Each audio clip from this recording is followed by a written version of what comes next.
मुझे ये भी पता उसका बेटा इस वक्त कहाँ है, लेकिन हम नहीं फैमिली पे हाथ डाल रहे। इसलिए नहीं डाल रहे कि हम इस्लाम का नाम ले रहे हैं, हम इस्लाम को मद्देनजर रखे हुए हैं। उसने कितनी फैमिलियों को बर्बाद किया, कितने लोगों को सुसाइड बमिंग से मारा। तो ये मैं कहने की कोशिश कर रहा हूं कि गवर्नमेंट की इस डिसेंसी को कमजोरी ना समझे। तो इसलिए बेहतर ये होगा कि आके सरेंडर करो। गलतियां इंसान से होती हैं, हम शायद इनको गलती समझकर थोड़ा दरगुजर कर लें, लेकिन हमारा एक्शन कभी नहीं रुकेगा। और जिधर जिधर ये जाएंगे उधर उधर हम जाएंगे। देखिए, अच्छी बात ये हुई है पीजे मीर साहब कि अब वहां से निकलते हैं, इनको लोग रास्ते में खाना नहीं देते, पहले छुपाते थे, आज ऑन द रन। कल तिरा के करीब 40 गाड़ियों के साथ जा रहे थे, all 40 vehicles have been destroyed और 200 मिलिटेंट्स मारे गए हैं ऑन द स्पॉट। और I would like to congratulate inspector general जो हैं हमारे फ्रंटियर कोर के जनरल तारिक, जिनकी हिकमत अमली बहुत अच्छी चल रही है उस इलाके में, और मेरी उनसे तकरीबन रोज 2-3 दफ़ा बात होती है। And really we are proud of our army and the frontier corps, we they are giving their lives. और फिर ये भी देखें कि इस वक्त हमारी जो शहदा की तादाद है कितनी है, बहुत दुनिया बात करती है 9/11 के बाद किसको नुकसान सारा हो रहा है, वी आर द सफरर्स।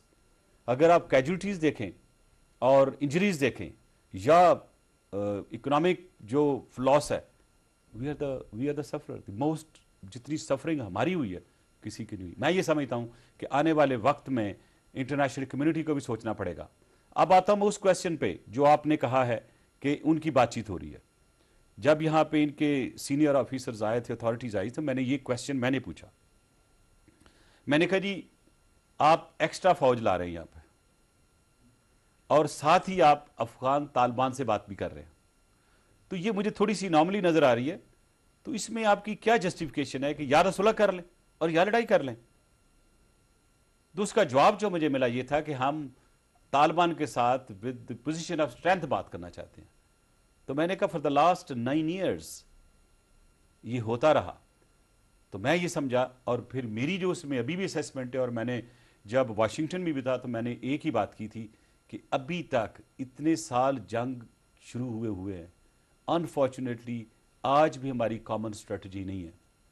यानी कि कॉमन एनिमी है, ख्वाह वो तालिबान अफगानिस्तान से हैं या वो पाकिस्तान से हैं, they are your common enemies.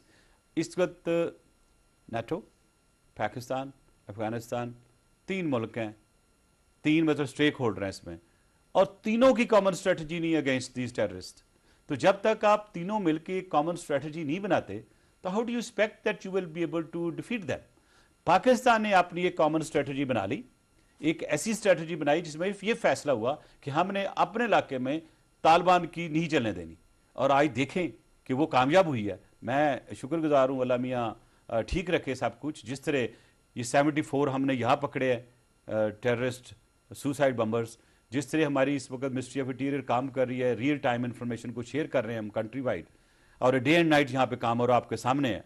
और जो वादा काम से किया था हमारी गवर्नमेंट ने वो हम पूरा कर रहे हैं, शुक्र अल्हम्दुलिल्लाह। आज लोग मुझे कहते जी रहमान मलिक ने इस्लामाबाद को नाकाबाद बना दिया, तो आज वही लोग मुझे फ़ोन करके भी कहते हैं कि जी आपने ठीक किया। मैं ये समझता हूँ कि आने वाले वक्त में अभी हमें और अलर्ट होना पड़ेगा, और जो भी कोई फ्यूचर में ऐसा एग्रेशन है आने वाला उसको भी हमें फोरकास्ट करना पड़ेगा।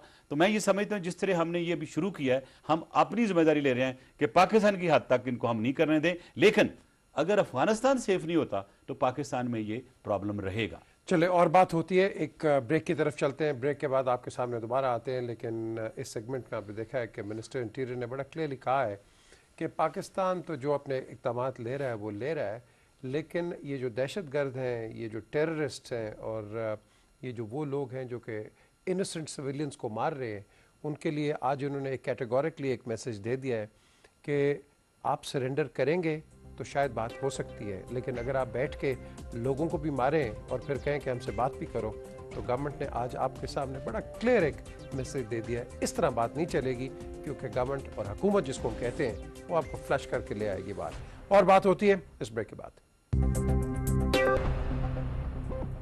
Welcome back to Q&A with PJ Mir. Break से पहले जैसे मैंने कहा है कि I will give a surprise to senator Rehman Malik, कि वो सरप्राइज क्या है वो भी अभी मैं बता देता हूँ, क्योंकि यहाँ हम देख रहे हैं कि डरा रहे हैं जैसे आप ह्यूमन राइट्स की वायलेशन करा रहे हैं। ये अभी मैं आपको बताऊंगा, लेकिन यहाँ गवर्नमेंट ने जो पैकेजेस अनाउंस कर दिए वो तो हो गए, लेकिन ऑपोजिशन अब एनआरओ के तहत कहती है कि कईयों को रिज़ाइन कर देना चाहिए, जिन पे केसेस हैं, कईयों को बिल्कुल साइड पे हो जाना चाहिए। फिर हमने देखा कि एम्बेसडर हुसैन हकानी, उन्होंने कोर्ट में मूव कर दिया कि उनका नाम गलत इसमें डाला हुआ है। ये इस तरह की जो चीज़ें हैं, लेकिन जो सरप्राइज़ की मैं बात करता हूँ मलिक साहब, ये मैं कोर्ट के मेरे पास पेपर्स हैं, शायद आपको ना पता हो, I have the original papers of the court, ये मैं लेके आया हूँ। और इसके अंदर आपके खिलाफ 3 केसेस हैं और तीनों केसेस यहाँ मेरे सामने मौजूद हैं जिसमें आपको कोर्ट ने एक्विट किया है। ये आपने क्यों नहीं बताने की कोशिश की? क्योंकि ये तो आप यहाँ नेशनल अकाउंटेबिलिटी ब्यूरो के अंदर यू आर एक्विटेड, और कई ऑपोजिशन के लोग कह रहे हैं that you should be resigning. बात यह है पीजे साहब के गवर्नमेंट हमेशा जब भी कोई बात कहती है, मिनिस्टर कहता है, उसकी कम सुनी जाती है। तो जब बात ना सुनी जा रहा तो चुप हो जाओ, ठीक है। जहाँ तक मेरा तल्लक है, जिस तरह मेरी विक्टिमाइजेशन हुई, मेरा वो पूरा पाकिस्तान जानता है। मुझे 1 साल जेल में रखा गया, मेरे पे सांप भी फेंके गए, बिच्छू भी फेंके गए, it is all matter of record. और एक केस मेरे खिलाफ था कि FIA ने 2 गाड़ियाँ खरीदी और 2 गाड़ियों के बदले में मुझे 2 गाड़ियाँ किसी ने रिश्वत में दी। और मुझे याद है उस वक्त DG थे, मैं जब गया दफ्तर में, उन्होंने कहा जी आप चले जाएं, हमें आप अरेस्ट की ऑर्डर हैं, तो आप हमारे ऑफिसर हैं। तो आप, मैंने कहा मैं ये नहीं करूँगा, आपने जो करना कर ले, मैं तो दफ्तर में आया हूँ, ऑल टाइम में ऑफिस। और शाम को 5 बजे करीब वो मुझे ले गए और 24 घंटे तक इनके पास FIR नहीं बनी थी। उन्होंने फिर एक गाड़ी किसी शोरूम से उठाई, एक मेरे अजीज़ के घर से उठाई और मेरे नाम पे डाल दी। जब 1 साल के करीब मुझे जेल में रखा गया तो ज़ाहिर है मुझे तो बेल नहीं मिल रही थी। जब एक केस होता था तो जो ही एक में बेल होती थी तो उसी दिन देखें आप डेट्स, FIR दर्ज हुई और उस दिन पकड़ के मुझे अंदर कर दिया और साथ ही कहा जाता तुम अप्रूवर बनो। तो ठीक है मोहतरमा बेनज़ीर भुट्टो साहब, अदरवाइज ये केस और होगा। तो जब मेरे बहुत से केसेस बन गए तो मुझे किसी दोस्त ने मैसेज भेजा, और बाय द वे वो उस वक्त का चीफ जस्टिस था, लाहौर हाई कोर्ट में थे, मेरे दोस्त थे वो। मैंने कहा मेरे साथ क्या हो रहा है?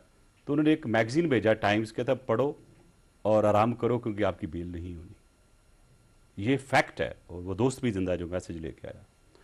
तो बेसिकली ये तीनों केसेस में अगर आप देखें तो एक में मेरी इलीगल डिटेंशन जो है प्रूव होगी कोर्ट में, यानी 1 साल मुझे डिटेंशन में रखा गया, कभी कोर्ट में नहीं लेके गए। और फिर उसमें उसी केस में मुझे ये राइट भी दिया गया कि ये इलीगल डिटेंशन है, I can go to the court for a liable.